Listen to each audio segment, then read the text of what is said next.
Vous êtes-vous déjà demandé pourquoi nous désirons précisément ce qui nous échappe? Parce que l'amour semble nous punir lorsque nous offrons tout. Et qu'y a-t-il de si séduisant dans l'absence que la présence ne puisse jamais reproduire? Nietzsche disait que ce qui est fait par amour se produit, toujours au-delà du bien et du mal. Mais que se passe-t-il lorsque l'amour se transforme en soumission et le désir en désespoir? Car même lorsque nous donnons le meilleur de nous-mêmes, nous sommes réduits au silence, ignorés, rejetés. Nous avons tous à un moment ou à un autre quémandé quelques miettes d'attention. Nous écrivons et supprimons des messages, convaincus qu'être différent suffit, mais en réalité, une disponibilité excessive éloigne la prévisibilité, nous étouffe, et l'homme bien, lorsqu'il ne comprend pas le jeu, devient le plus invisible de tous. Cette vidéo n'est pas un manuel de séduction, ni un récit d'astuces, de slogans ou de formules magiques. Elle parle de quelque chose de plus sombre, de plus brut, de plus honnête. Elle parle du pouvoir silencieux d'un homme qui suffit, du magnétisme de quelqu'un qui ne demande pas à être vu, car il est déjà là. Il était devenu impossible de l'ignorer. Si Machiavel vivait aujourd'hui, il n'écrirait pas sur les guerres entre royaumes, il écrirait sur les jeux invisibles des affections, sur la façon dont le pouvoir est passé du trône aux yeux de ceux qui ne détournent pas le regard, sur la façon dont, dans un monde aux besoins évidents, celui qui sait se contenir devient irrésistible. Vous allez maintenant entendre les 5 règles, mais ce ne sont pas des règles communes, ce sont des poisons subtils, des vérités qui brûlent mais libèrent. Elles ne vous apprendront pas à conquérir les femmes, elles vous apprendront à ne pas avoir besoin de les conquérir. Quand cela se produira, vous comprendrez que le pouvoir de séduction, le plus grand, naît de l'homme qui s'est déjà choisi. Respirez profondément. Faites taire le monde quelques minutes et suivez-moi, car ce que nous allons vous révéler n'est pas un scénario d'attraction. C'est un miroir et il est sans pitié. Elle a dit qu'elle voulait quelqu'un de sensible, quelqu'un qui répondrait vite, qui écouterait attentivement, qui lui dirait bonjour, bonsoir et lui demanderait si elle mangeait. Vous l'avez cru, il a fait exactement ce qu'elle lui avait demandé. Et pourtant, elle a disparu. C'est le début de l'abîme. L'entrée, subtile pour l'un des plus grands paradoxes de l'esprit féminin, et d'une autre aussi. L'illusion que la gentillesse, offerte comme monnaie d'échange, suscite le désir, mais ce n'est pas le cas. Elle engendre la sécurité, elle engendre la prévisibilité, et tue lentement ce qui nourrit l'érotisme. Attention, il y a une différence abyssale entre être bon et être inoffensif. Un homme bon impose le respect par son regard, même en silence. Un homme inoffensif exige le respect, comme un chien affamé, remue la queue pour attirer l'attention. Et aussi cruel que cela puisse paraître, l'esprit humain ne désire pas ce qu'il considère. Elle est assurée qu'elle désire ce qui menace sa paix, ce qui défie son ego, ce qui passe à travers les mailles du filet de la logique. Carl Jung a parlé du complexe de pouvoir féminin, cette force archétypale qui recherche le masculin, capable de supporter, de contenir et de perturber en même temps. Et voici le secret. La femme ne recherche pas le fragile qui cède à chaque émotion. Elle se tend. Elle pousse parce qu'elle a besoin de sentir qu'il y a quelque chose là qui ne s'effondrera pas. Celui qui se plie trop perd son axe. Celui qui se montre entier offre rapidement le mystère emballé dans un trait. Et rien n'est plus désagréable que ce que tu connais déjà parfaitement. Réfléchis-y avec moi. As-tu déjà vu une femme courir après cet homme qui répond en quelques secondes, qui complimente toujours, qui ne discute jamais, ou courir après celui qui disparaît pendant des jours, celui qui répond par des énigmes, celui qui la fait douter de sa propre valeur? Tu peux détester cette réalité, ou tu peux la comprendre et transcender l'attirance. Au fond, c'est un jeu d'asymétrie, et le véritable amour ne commence que là où la symétrie s'arrête. Il n'y a pas de séduction sans hiérarchie momentanée, il n'y a pas de désir. Là où il y a une transparence totale, imaginez un livre que vous avez lu 1000 fois. Vous pourriez même l'aimer, mais vous ne ressentirez guère de papillons dans le ventre lorsque vous l'ouvrirez. Pensez maintenant à un livre mystérieux dont les pages semblent changer à chaque fois que vous le relisez. Ce livre vous intrigue, ce livre vous attire. C'est l'homme qui comprend la différence entre donner et se déverser. Et c'est là que réside le grand tournant. La gentillesse n'est séduisante que lorsqu'elle est un choix fait par quelqu'un qui sait aussi être une ombre. Lorsqu'il est exercé par quelqu'un qui n'a pas peur du conflit, ne demande pas d'approbation, la femme le ressent. Elle n'y pense pas consciemment, mais elle le ressent. L'homme qui ne se positionne pas comme un prix, mais comme un miroir, inversé de son désir, est celui qu'elle poursuivra. Dostoïevski a écrit dans Les démons que ce qu'un homme désire le plus, c'est quelqu'un devant qui il peut s'agenouiller. Quelqu'un qui peut être à la fois supérieur et accessible, mystérieux et humain. Mais regardez, pour que quelqu'un s'agenouille devant vous, métaphoriquement et émotionnellement, vous devez d'abord sortir de la position de supplication.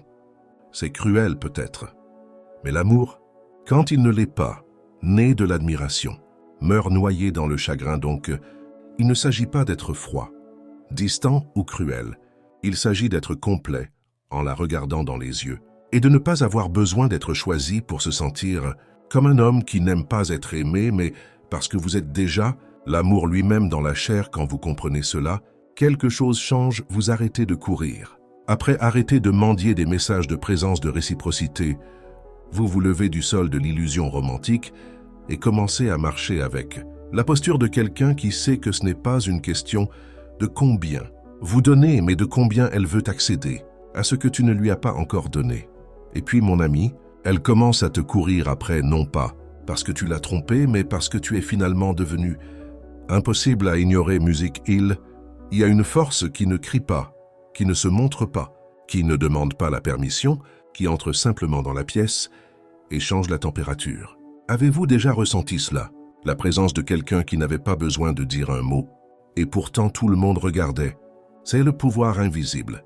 Et peut-être n'as-tu jamais réalisé à quel point cette force est directement liée à l'imprévisibilité, pas celle qui est le chaos, mais celle qui naît de la souveraineté intérieure de quelqu'un qui n'a pas besoin de suivre un scénario, car il est lui-même le scénario.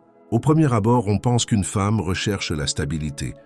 Des messages quotidiens, des compliments constants, une présence constante. Mais cela ne fonctionne que dans le monde de la logique. En logique, oui, la constance est une preuve d'affection, mais le désir réside dans le royaume de l'instabilité. Il est l'enfant de l'absence, frère du mystère et amoureux du doute. Michel Foucault disait que le pouvoir n'est pas quelque chose que l'on possède, mais quelque chose que l'on exerce.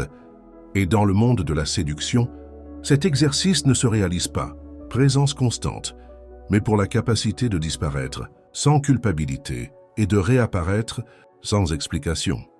L'imprévisible suscite parce qu'il brise les attentes, et tout ce qui échappe aux attentes active la partie la plus primitive de notre cerveau, celle qui veut déchiffrer, qui veut conquérir, qui veut comprendre. Pourquoi tu veux un exemple?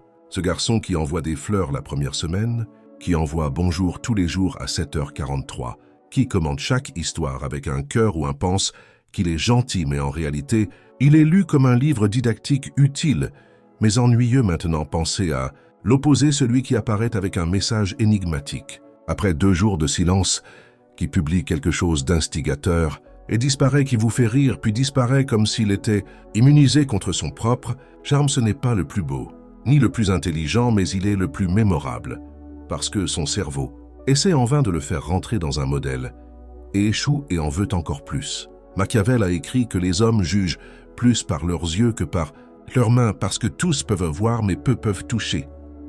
Appliqué à la séduction, il faut qu'il y en ait assez pour éveiller le désir, mais jamais assez pour l'apaiser. Soyez comme un bon vin. Une seule gorgée suffit à éveiller l'obsession. Nul besoin d'être arrogant, mais il faut être exceptionnel. Il ne s'agit pas de l'ignorer par ego, mais de comprendre qu'être toujours disponible n'est pas une preuve d'amour.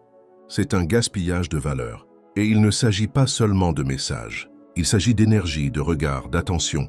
En vous donnant à fond, vous dominez le jeu. En le mesurant avec élégance, intention et précision, tu continues à danser. Elle se demande ce qu'il pense, ce qu'il voulait dire par là. Est-ce qu'il m'aime vraiment? Ça y est, le désir est établi et surtout, elle est impliquée dans le processus. Mais attention, l'imprévisibilité n'est pas de la manipulation. Ce n'est pas feindre l'indifférence, ni créer des jeux d'esprit pour dominer. C'est de la présence avec des pauses. C'est de l'intention avec du silence. C'est montrer que, même si on est intéressé, on est encore en territoire inconnu. Antonin Artaud disait que le vrai théâtre est celui qui brûle la peau, qui trouble l'âme, qui perturbe. Le spectateur et la véritable séduction sont ainsi. Ils agacent, déroutent et perturbent l'autre. Et lorsqu'ils y parviennent, ils créent une dépendance. Par conséquent, si vous voulez qu'on se souvienne de vous, soyez l'intervalle entre les certitudes. Soyez l'homme qui ne livre pas l'intégralité du scénario, mais seulement des indices, des fragments, des bruits. Ce que vous dites est peu, mais lorsque vous parlez, elle écoute ce que vous publiez. Rarement, mais quand cela apparaît, cela vous arrête. Ce que vous offrez est une expérience, pas une garantie, car l'homme prévisible devient routinier. Et la routine ne l'est pas.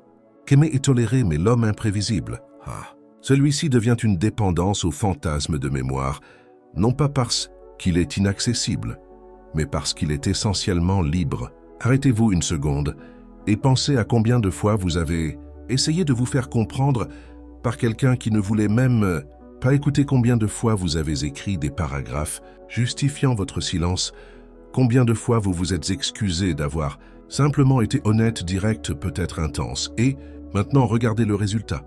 Rien n'a changé ou pire plus. Vous avez expliqué plus, elle s'est éloignée. Pourquoi?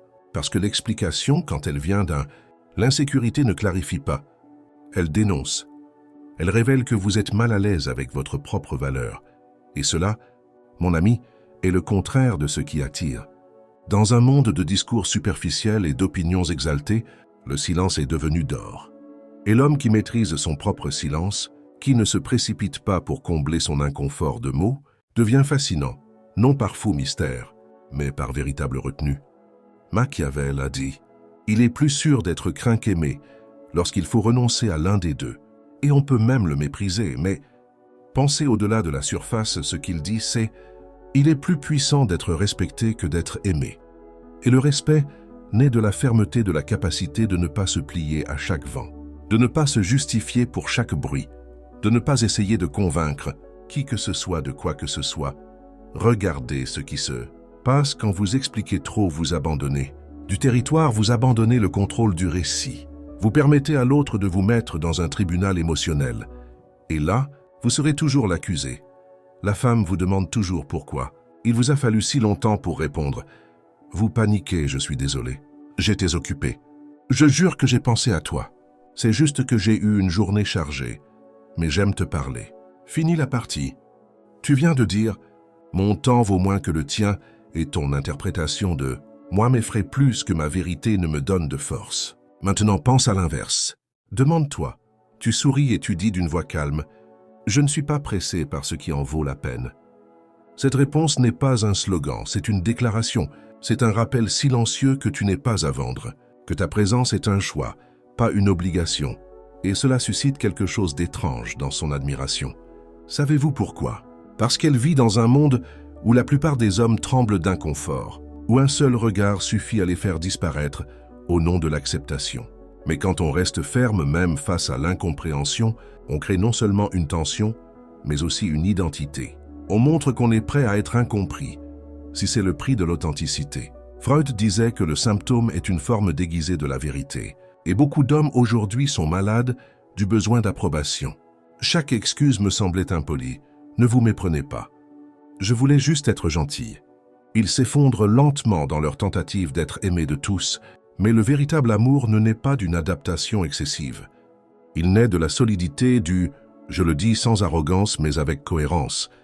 Écoutez, il ne s'agit pas d'être impoli ou de se mettre un mur émotionnel, mais de comprendre que ceux qui ont besoin de s'expliquer sans cesse ne croient pas avoir raison. Ou pire, ne se croient pas dignes. Même lorsqu'ils ont tort, une femme ressent cela, elle peut même. Votre silence momentané l'irrite. Mais au fond, elle respecte ceux qui ne cèdent pas. Car l'homme qui ne s'explique pas trop est celui qu'elle essaiera de déchiffrer. Et plus elle essaie de le déchiffrer, plus elle se retrouve piégée. Non seulement elle ne parvient pas à vous cerner, mais elle vous sent vous échapper. Et de là naît le désir. Sœur Anne a écrit que l'obsession de la clarté est la faiblesse de ceux qui craignent d'être incompris. Et peut-être avez-vous vraiment besoin d'être incompris. Peut-être est-il temps, pour la première fois, de laisser les gens penser ce qu'ils veulent, car votre vérité n'est pas, le test est imposé, et si elle ne comprend pas, peu importe. Il n'a pas été conçu pour que tout le monde comprenne. Il a été conçu pour que vous restiez entier, même face à l'incompréhension, car lorsqu'on cesse de s'expliquer, on commence enfin à être entendu, Il existe un type d'homme qui n'a jamais besoin de courir après. Il marche lentement, observe en silence, choisit où aller et pourtant, ou peut-être à cause de cela, on le suit des yeux, se souvient de lui avec nostalgie et le désire sans effort. Cet homme n'a pas besoin de séduire. Il vit tout simplement, et sa vie même devient irrésistible. Mais voici le secret que personne ne vous a révélé pour en arriver là. Vous devez d'abord mourir, non pas au corps mais au personnage. À celui qui fait tout pour plaire, à celui qui se conforme à ses attentes, à celui qui demande « Est-ce que je te plais ?» Au lieu de demander « J'aime être avec toi », avez-vous remarqué que les hommes les plus magnétiques sont ceux qui ont une mission plus grande que leur propre désir? Ils ne sont pas toujours disponibles, non pas parce qu'ils jouent, mais parce qu'ils construisent. Ils ont un but, et ce but est en fait un aphrodisiaque. Ni parlait de l'esprit libre, celui qui ne s'agenouille pas devant la morale des autres, celui qui forge ses propres valeurs. Cet esprit est celui qu'il faut cultiver, car l'homme qui vit avec un but, qui se lève chaque jour pour créer quelque chose, qui se sent complet même dans la solitude, cet homme n'a pas besoin d'être choisi. Il s'est déjà choisi lui-même, et la femme le sent. Elle le sent dans la façon dont elle regarde et ne supplie pas, dans la façon dont elle touche et ne s'attache pas, dans la façon dont elle disparaît et ne s'excuse pas. C'est le véritable pouvoir, non pas celui d'attirer avec des techniques, mais celui d'inspirer. Pour exister, nul besoin d'être millionnaire ou d'avoir un corps parfait, mais il faut être en mouvement mental, physique et spirituel. Grandir, apprendre, commettre des erreurs conscientes, évoluer avec humilité. Lorsque votre vie est guidée par quelque chose de plus grand que le désir d'être aimé, l'amour naît comme une conséquence et non comme un trophée. Plus encore, il naît différemment. Il naît du respect, de l'attention et de l'admiration. Car une personne qui n'a pas besoin d'attention pour valider son existence dégage quelque chose d'inatteignable. Authenticité forgée. Avez-vous déjà vu une femme dire « Je ne sais pas ce qu'il y a là-dedans, mais ça me touche » C'est elle. Elle ressent le chant, la vibration, la concentration, le calme, le silence plein de sens alors que la plupart courent après les likes, l'approbation, la validation. Vous construisez un empire intérieur et cela se ressent dans le monde réel. Elle le voit dans les détails, dans votre posture droite, même quand tout s'effondre intérieurement, dans votre voix ferme mais douce, dans votre capacité à sourire sans chercher de réaction, dans votre regard qui ne fuit pas sans pour autant fuir. Supplie. Et quand il réalise que tu n'es pas là, pour impressionner mais simplement pour vivre ce qui a du sens pour toi, il ressent quelque chose qui ne peut pas être expliqué. Il sent que tu es étrange et l'étrange n'est pas poursuivi pour être beau, mais pour être impossible à apprivoiser, comme un poème que personne ne peut déchiffrer, comme une chanson qui reste dans l'âme, comme une odeur qui te rappelle quelque chose, qui n'a jamais été vécue la plus grande. Séduction n'est pas de les faire désirer, mais de vivre si intensément, si vraiment que le désir arrive par contagion. Tu n'en as pas besoin de ne plus courir après, ne plus jouer, ne plus essayer, juste avoir besoin de continuer et laisser courir après comprendre comment il est possible pour quelqu'un d'être si complet dans un monde de moitié. Alors dis-moi combien de fois tu as été moins que ce que tu es juste pour être accepté. Combien de fois tu as cessé d'être le silence pour être une réponse? Combien de fois tu t'es diminué, attendant d'être vu, et pourtant tu as été ignoré? Tu n'es pas né pour être choisi. Tu es né pour te choisir toi-même, pour marcher sans hâte, pour ne pas avoir besoin de l'attention des autres, comme carburant pour te regarder dans le miroir, et voir pas seulement un visage, mais une présence. Ce que nous apprenons ensemble ici n'est pas une question de conquête, il s'agit de revenir à soi-même, à sa propre voie, à son propre axe. Il ne s'agit pas de la faire courir après lui, il s'agit de devenir si solide, si mystérieux, si réel, que même l'univers commence à s'aligner pour la faire. Te vouloir, tu n'es pas l'homme qui te poursuit, tu es l'homme qui crée la gravité, et là où il y a de la gravité, le reste gravite. Souviens-toi d'une chose, le pouvoir que tu recherches n'est pas dans le message parfait, ni dans le bon moment, ni dans le nombre de compliments, il est dans ton l'absence lorsque l'ego exige la présence, et dans votre paix lorsque le monde exige. La réaction est dans votre intégrité lorsque le besoin crie pour l'approbation maintenant. Vous savez que le pouvoir ne mendie pas, il prend de la place. Et en occupant cette Espace, il viendra naturellement, instinctivement, inévitablement maintenant. Je veux vous offrir quelque chose qui n'est pas pour tout le monde, mais c'est pour vous qui êtes venu ici à la recherche de réponses plus profondes sur qui vous êtes, où va votre vie. J'ai créé quelque chose qui va au-delà d'un livre, construisant une carte pour l'âme, un manuel qui, Unit Science, philosophie et esprit critique, pour vous aider à briser vos schémas mentaux, à questionner votre identité et à vous reconstruire de fond en comble. Ce livre numérique n'est pas un livre de belles phrases. C'est un guide pour ceux qui ne supportent plus de vivre en mode pilote automatique. Si vous sentez que quelque chose en vous réclame changement, évolution et clarté, c'est le moment. Cliquez sur le commentaire épinglé et accédez dès maintenant au manuel de transformation personnelle. Ne lisez pas par curiosité, lisez parce que votre vie en dépend. Et si vous décidez de vous engager sur cette voie, vous ne serez plus la même personne. Fin du voyage, j'ai eu besoin de tout perdre pour comprendre. Ça oui, toute l'attention, l'affection, ce message que j'attendais. Avec mon portable face visible sur la table, la douce voix à la fin de la nuit qui a disparu sans prévenir, le cœur accéléré qui s'est transformé en silence statique, c'est alors que j'ai réalisé que tous mes mouvements étaient dirigés vers l'extérieur et à l'intérieur de moi une pièce vide. J'étais un écho essayant de plaire et puis est venue la douleur, mais avec elle une décision qui n'aurait plus jamais besoin d'être prise pour me sentir complète. C'est cette douleur qui m'a appris à marcher. Le silence m'a donné l'élégance du calme, la force des limites et la beauté de l'absence. Si cette vidéo vous a touché, ce n'est pas parce que j'ai bien parlé, mais parce qu'au fond de vous, ces vérités attendaient déjà d'être rappelées. Merci d'être venu jusqu'ici. Merci de m'avoir fait confiance pour vous accompagner dans ce voyage intérieur. Ici, vous n'êtes pas un simple spectateur, vous faites partie du murmure. Maintenant, si cela ne vous plaît toujours pas, ne vous inquiétez pas. Continuez votre vie, continuez à envoyer des témoignages à l'aube et à rester dans le vide. Zéro jugement, d'accord? Peut-être juste un peu.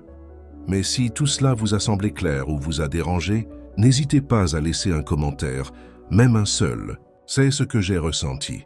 Parfois, c'est ainsi qu'on se reconnaît. Si vous souhaitez poursuivre ce voyage, inscrivez-vous ici. Nous ne vous promettons pas de formule magique, mais nous vous offrons des miroirs, et tout le monde n'ose pas se regarder. 2 vidéos apparaissent alors à l'écran. L'une pourrait tourner la clé dont vous ignoriez l'existence. L'autre est réservée à ceux qui sont prêts à s'enfoncer encore plus. À vous de choisir, mais soyez prudents. Une fois que vous aurez commencé à regarder, vous ne dormirez plus jamais de la même manière.